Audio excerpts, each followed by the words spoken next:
नमस्कार दोस्तों Singh triple star tutorial में आपका एक बार फिर स्वागत है। दोस्तों, साधन सीमित हैं एवं आवश्यकताएं अनंत हैं।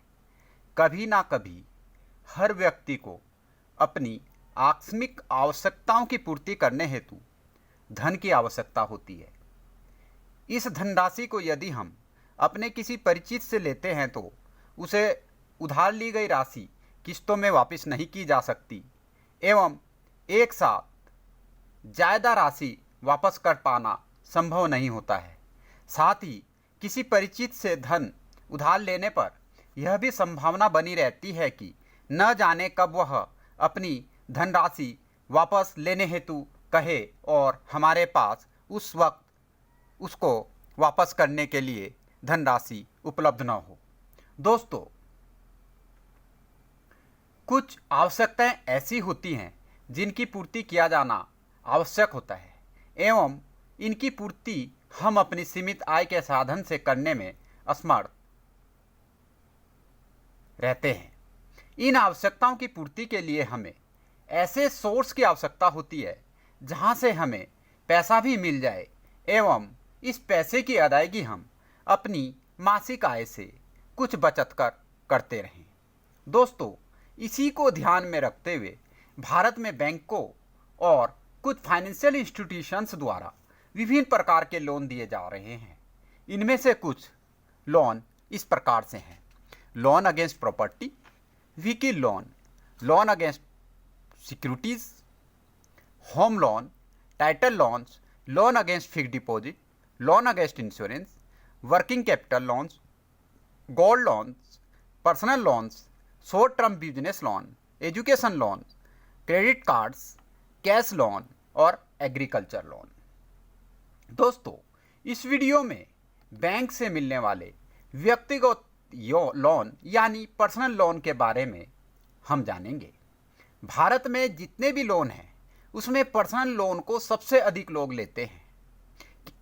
पर्सनल लोन को बिना किसी कोलेटरल सिक्योरिटी के बैंक या फाइनेंशियल इंस्टीट्यूशंस द्वारा दिया जाता है। यह लोन उधार लेने वाले की आय के ऊपर निर्भर करता है और लोन की राशि उधार लेने वाले व्यक्ति की आय और सिबिल स्कोर के ऊपर डिपेंड करती है। लोन के लिए जो एलिजिबिलिटी कंडीशंस हैं उसके लिए व्यक्तिगत लोन लेने हेतु सैलरीड एम्प्लॉइज, पेंशनर या central government, state government, arm forces का जो पेंशनर है, सेल्फ एम्प्लॉयड बिजनेसमैन और प्रोफेशनल्स जिनकी नियमित आय हो, मतलब कंटिन्यू इनकम होती रहे, इस लोन के लिए योग्य होते हैं। व्यक्तिगत लोन लेने के लिए जो न्यूनतम एज है, मिनिमम एज 21 ईयर्स और मैक्सिमम एज 60 साल गवर्नमेंट एम्प्लॉयज के लिए है और 65 ईयर्स नॉन सैलरीड एम्प्लॉयज के लिए है। दोस्तों, पर्सनल लोन पर जो वेरियस बैंक्स या फाइनेंशियल इंस्टीट्यूशंस हैं उनके द्वारा जो ब्याज लिया जाता है वह इस प्रकार से है। सबसे ऊपर देखें, name of financer, rate of interest in percentage में, लोन अमाउंट, टेनर कितने समय के लिए देते हैं ये, और मिनिमम सैलरी कितनी होनी चाहिए। जैसे HDFC बैंक का पर्सनल लोन है, इसमें 11+ रेट ऑफ इंटरेस्ट है और अप टू 40 लाख ये लोन ले सकते हैं आप। 6 साल का टेन्योर होगा और मिनिमम सैलरी आपकी 25,000 होनी चाहिए, तब आपको लोन के लिए आप अप्लाई कर सकते हैं और आपकी सैलरी के हिसाब से आपको लोन की लिमिट डिसाइड की जाती है। इसी प्रकार ICICI बैंक पर्सनल लोन 10.5+, इसमें 25 लाख तक आप लोन ले सकते हैं। इसमें 6 इयर्स टेन्योर है और 30,000 इसमें आपकी सैलरी होनी चाहिए। Bajaj finance service personal loan है, इसमें 13+ है, अप टू 25 लाख, 5 इयर्स और 22,000 salary. Fullerton India personal loan 11.99+, up to 30 lakh, 5 years tenure, 22,000 salary. IndusInd bank personal loan 10.49+, up to 25 lakh, 5 years tenure है, 25,000 salary. Kotak personal loan 10.99 up to 25 lakhs up to 5 years tenure है और 30,000। Standard Chartered personal loan 11.49 up to 50 lakhs up to 5 years इसमें tenure है और 22,000 है। Central bank of India इसमें 10.75 up to 10 lakhs loan amount है, 5 year है और इसका मिनिमम सैलरी कोई डिसाइड नहीं की हुई है।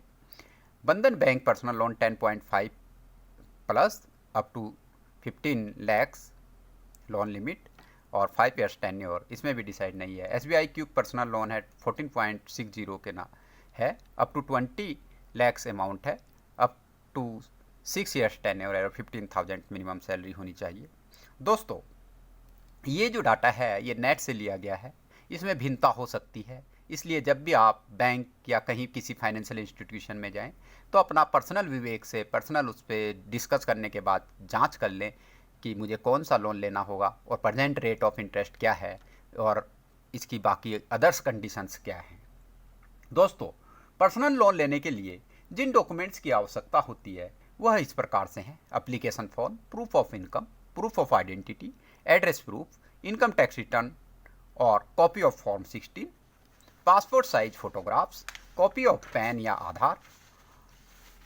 इसके अतिरिक्त भी विभिन्न बैंकों या फाइनेंशियल इंस्टीट्यूशंस द्वारा उनकी आवश्यकता के अनुसार अन्य दस्तावेजों की मांग की जा सकती है।